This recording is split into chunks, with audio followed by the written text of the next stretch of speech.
Hey, it's Chuck. Welcome in. We have got tonight in the Buckeye Twitter sphere a Mount Rushmore of Buckeye debate going on. Okay, so we got four Buckeyes. Justin Fields tweets his out, and it spurs a lot of debate. A lot of people want to tweet theirs. So I'm going to weigh in.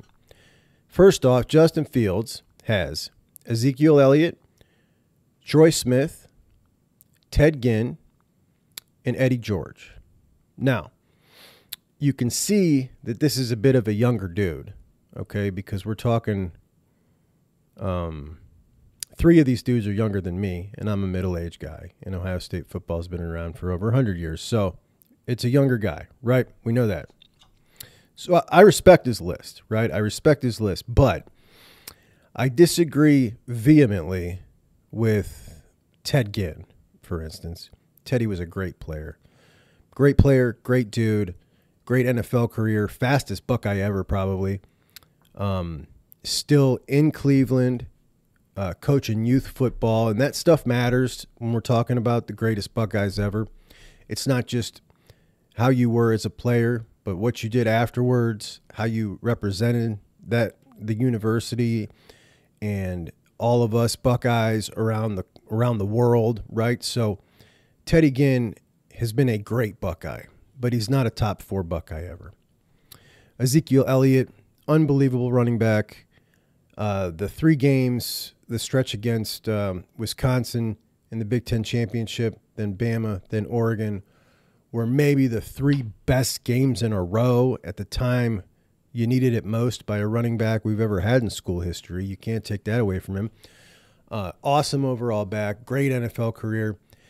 Even as a freshman playing special teams, he played with tenacity and just nastiness. And, you know, he's not in my top 4, but I'm certainly not going to knock someone for having him there.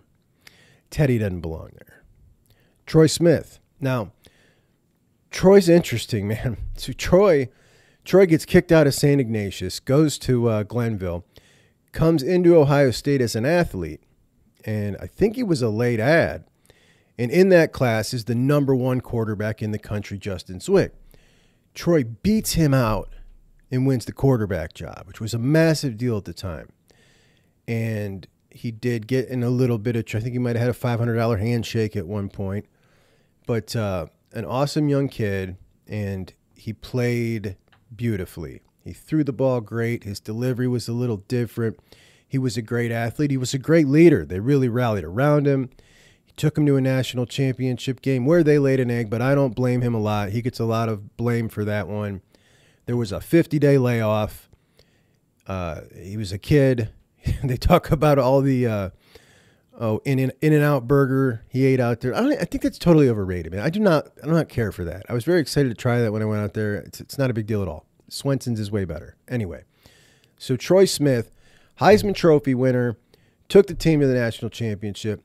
Cleveland guy, still doing work for the university in a way NIL. I just saw he's hosting a golf tournament, so a worthy dude, definitely. Top 4 in history? No, he's not in my opinion. Eddie George. Now, Eddie does make my list, but I'm worried that Eddie might make my list because of my age when Eddie was dominating. Eddie was Superman when I was like teens, right? And when you're that age and you're looking at a dude built like Eddie, doing things like Eddie did, like sometimes we kind of, those guys become a little bigger in our mind than they actually were, right? I don't think that's the case. But I'm just trying to be cautious of my own personal biases because Eddie is on my 4. But here are the other 3 on my 4. And these 3, I'm so adamant about that I would argue this to anybody. I would argue this to Jack Hunt. I would argue this to anybody in the world. That the 3 guys I'm about to say that go with Eddie on the Mount Rushmore of Ohio State football belong there over any other name you would ever throw out. So let's begin. Number 1, it is called the house that Harley built because Chick Harley required that they built a bigger stadium to see him. Chick Harley, who was once characterized his running style by a reporter of a combination of music and cannon fire. I mean, can you imagine? Can you imagine someone describing you running the ball like that? Music and cannon fire. It's beautiful. He was absolutely amazing. He revolutionized the game. He revolutionized Ohio State football. He made Ohio State football competitive against Michigan. Chick Harley is on that Mount Rushmore. Number 2, listen, I don't care what, a lot of people will talk about Archie Griffin and the things that maybe he wasn't.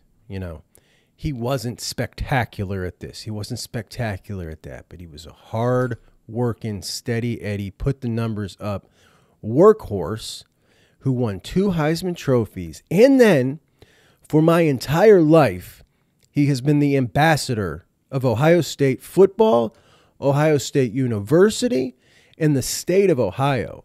Archie is the most beloved Ohioan that I can think of off the top of my head. Who doesn't love Archie? He's done everything for the university. He's a selfless man. You ever meet him or shake his hand, he looks at you in the eye and acts like you're the only person in the world right there in front of him. I had the chance to do that a couple times, and I'm telling you, Archie is the most sincere, wonderful man you could ever be around, and you're goddamn right, he is on that Mount Rushmore. So, we got Chick Harley, we got Archie Griffin. I already told you mine is Eddie George, but he's not one I'd go to the fences for. I'll go to the mattresses for Archie Griffin and Chick Harley. Number 3, and this is the guy I'd fight anybody for, because if he was behind me, it wouldn't matter.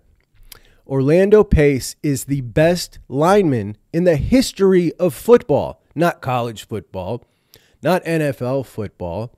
The best lineman in the history of the sport is a Buckeye from Ohio who went to Ohio State, and they literally named a statistic after him, the pancake. And if you leave him off your Mount Rushmore, then you are just anti-lineman. That's just all there is to it. Because how can you see, how many other guys in the university do we have? How many other Buckeyes do we have that are the greatest that's ever played the game at their position at any level?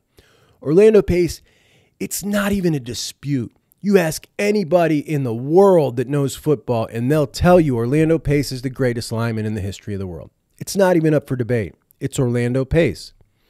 So there's my Mount Rushmore. Orlando Pace, Chick Harley, Eddie George, and Archie Griffin. I'll let you argue Eddie with me if you want to flip-flop somebody else. But I saw somebody earlier with Orlando Pace not on their Mount Rushmore, and Clarett was. And, buddy, I'm not even going to get started on that. So, thanks for watching. I'd love to know who yours are. But if you leave off Orlando Pace, we got a problem, you and I. All right. Talk to you later.